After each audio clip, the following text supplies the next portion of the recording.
good evening, everyone. I am so delighted and honored to welcome JoAnn Seaman, the Executive Director of Mother Cabrini Shrine in Golden, Colorado. And send us a love and Patty Schwartz. Everybody here welcomes you and is so appreciative of you coming and taking the time to be with us. And as you can see, we have Mother Mhm. Cabrini here. And and I have different things from her. I even have like a little medal of her. So welcome. Thank you. Thank you. I'm really honored to be with you all. Thank you for asking me to join your prayer group tonight. I thought I would just start by giving you just a brief kind of overview of the shrine and just talk a little bit about Mother Cabrini, and then I'm happy to answer, any questions you have. I could be here for hours. She's my favorite thing to talk about, but I'm not going to take up all your time. So I'll just start, by saying I'm the executive director here at the shrine. Um, I I have been here for my whole career. I've been at the shrine for 35 years. I was hired as the development director when I was 23 years old. The sisters took a big chance and they hired me, and I've been with them ever since. I took over as executive director about a little over a year ago, and I could not love this place more. It is so special. Mother Cabrini is my go-to saint. She's just incredible. She's a powerful, powerful intercessor, and just really an inspiration, I think. Um, the shrine is located in the foothills of Colorado, so foothills just west of Denver. Mother Cabrini came to Denver in 1902, and she started an orphanage kind of near downtown Denver, and it was called the Queen of Heaven Orphanage, and it was for girls. And she wanted a place for them in the summertime to get out of the city. And so she found this property. Um, right now, I mean, if you were to drive from downtown Denver to here, it takes about 20 minutes or so. She traveled by horse and buggy, so I can't even imagine what that was like because we were literally, on a mountain. But she purchased this property in 1912, and the property was very cheap because they told her there was no water. But Mother, being who she is, it did not deter her. She just knew that there would be water, and so the sisters who were with her, she asked them to move a rock and start digging, and they dug, and the water has flowed ever since that moment. Um, Wow. People find it to have healing qualities, through their faith. They take it with them. They drink it when they're here. That same spring still flows. We've had to modernize it, obviously, for a lot of reasons, health reasons, but the water is still here, and it's just we're just nestled right into the foothills, and the foresight that she had to purchase this beautiful space is just, to this day when I drive up, I'm so in awe of the beauty that and the peace that surrounds this place. So Mother purchased it. She had a house built for the girls from the orphanage. It's a huge stone house, which is now our retreat house. At the time, that was where the orphan girls stayed. Um, but after she was canonized a saint in 1946, then this property started the process of becoming a shrine in her honor. So that's a bit of the history of how this property came to be. And over the years, it's just grown. It started with a few of the missionary sisters moving here, and it just evolved. And they built a convent, and they added a chapel to it. And it was a small chapel, probably it seated about 100 and maybe 25 people. But they would just kind of add things as the years went on. They added a gift shop, and they added a grotto. We have a grotto chapel where people can go to pray and light candles. And eventually they brought over a 22-foot statue of the Sacred Heart of Jesus. It was made in Italy. And it's because of Mother Cabrini's great devotion to the Sacred Heart of Jesus. And it sits at the top of the hill. And so you have to walk 373 steps to get to that statue. But all along the way are Stations of the Cross, the Mysteries of the Rosary, the Ten Commandments, just all kinds of prayer aids, as you walk up the steps. And when you get to the top, like I said, the statue is 22 feet high. It overlooks the city of Denver. The views are just spectacular. And from the west, you can see the mountains, and it's a wonderful prayerful experience to take that walk if you can. So that is basically, over the years, we've also built prayer gardens. We have the Path of the Holy Spirit. We have the Sacred Heart Garden. We have a meditation garden. We have Cabrini Garden. They're all just areas that you can go and pray and meditate. And some of them will have, quotes from Mother Cabrini. She was so faithful and so prayerful. And as I said, the Sacred Heart, was everything to her. It was her mission in life that everyone come to know and love the Sacred Heart of Jesus. And she has multiple quotes about her love for him and about how, she just wanted to grow in love with him and really just to spread his love to the world. That was her mission in life. So throughout the shrine, we have many of her quotes, many of her, photos, and just things that she believed, because again, she is such an inspiration. She's such a role model. They always say, she was as resourceful as she was prayerful. I don't know if any of you had a chance to see the movie, Cabrini. It came out in theaters in March. And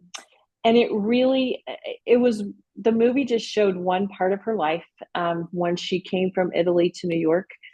And it really showed her compassionate side and how she helped people that were most in need. It didn't show a lot of her faith life and her prayerful side, and that was some of the criticism of the movie. However, St. Francis Xavier Cabrini was on 3,000 movie screens across the United States of America. What a gift that is for people to come to know and to love her and to learn from her and to learn her story. I can tell you the traffic here at the shrine has increased exponentially just from the movie. The people coming to mass, the people, just coming to the grotto to pray. It's been incredible to see. So the movie was really a gift to us. The shrine also recently underwent a big transformation. Nothing had really been done to the chapel since it was built in 1970. And so we just renovated and expanded. We went from 150 seats to 500. Wow. And there are some Sundays when we fill every one of those seats. It's just been incredible to see. And that is, so that is my mission right now, to keep people coming, to continue to spread the word about Mother Cabrini and her shrine. And, just to invite people here. We also have retreat facilities. The big stone house that she built is still standing, and we use it for retreats. It's kind of a dormitory style house. We can sleep 28 in that building.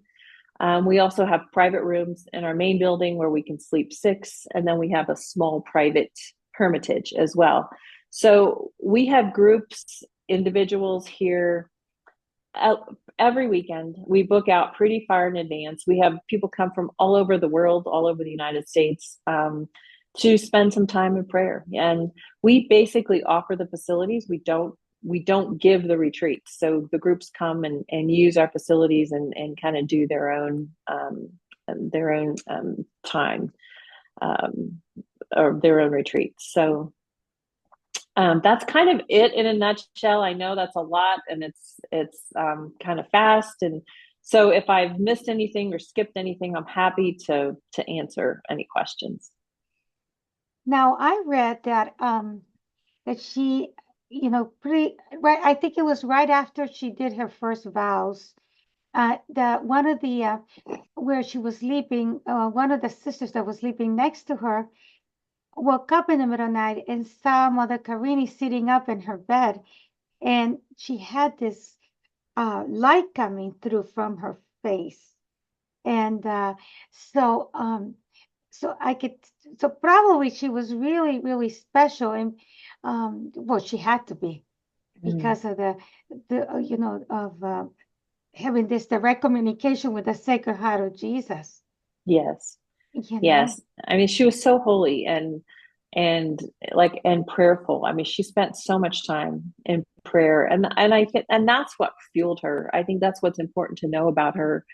We know that she was bold and she was courageous and she wasn't afraid to, stand up to people to get help for children or, that kind of thing. But um, we also know that her faith fueled her, and that's how she was able to accomplish so much in her lifetime. Excuse me. Um, she was, Mother Cabrini was very sickly. She was born. Um, when she was born, they didn't think that she would survive, and nor did anyone. In fact, she tried to start her own religious order, and or she tried to join several religious orders, and they turned her away because of her health and her stature. And so that's when she decided to start her own order. And she was just told no so many times. Um, but at the end, she lived to be 67, and by the time she died, she opened 67 institutions, orphanage, schools, hospitals. Imagine. Yeah. So, Mm. yeah. And I don't think you were able to do those kinds of things without, Send you know, direct the, communication. yeah. And the incredible amount of faith that she had. Yeah. She reminds me a little bit of Mother Teresa. Hmm. Her whole, Well, and exactly. And do you know that Mother Teresa listened to Mother Cabrini's um, canonization because it was broadcast over the radio. And Mother Teresa was inspired by Mother Cabrini's missionary spirit. I did not know this until the movie came out, but the research found that oh, Mother Teresa often spoke about Mother Cabrini as one of her role models. And I thought that was just very powerful as well. yeah, because like when I read how she used to train her nuns, her missionaries, total detachment, total, Yes. you know, this this prayer life and total detachment and completely um, pray so that they could have the strength to do their charity work. Because Right. that was, she was so I said she reminds me so much of Mother Teresa. Yes. Yes, exactly.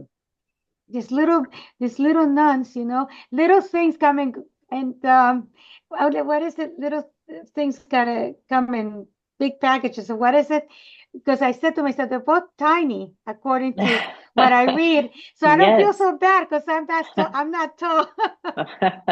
Yes, I believe Mother Cabrini was just under 5 feet, so she was tiny. In fact, Tiny too. we have one of her habits. We have some of her belongings. We have her shoes and her cane, and certainly some relics here. But one of her habits, we have it out in the lobby because we're getting ready to celebrate her feast day on Wednesday. And Yeah.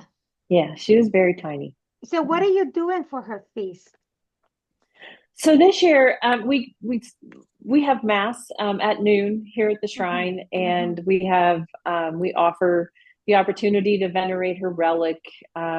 We kind of use this time to just really educate people about her and about her faith, and we have handouts we give, and it just kind of depends when the feast day falls. Right now, I mean, this year it's in the middle of the week.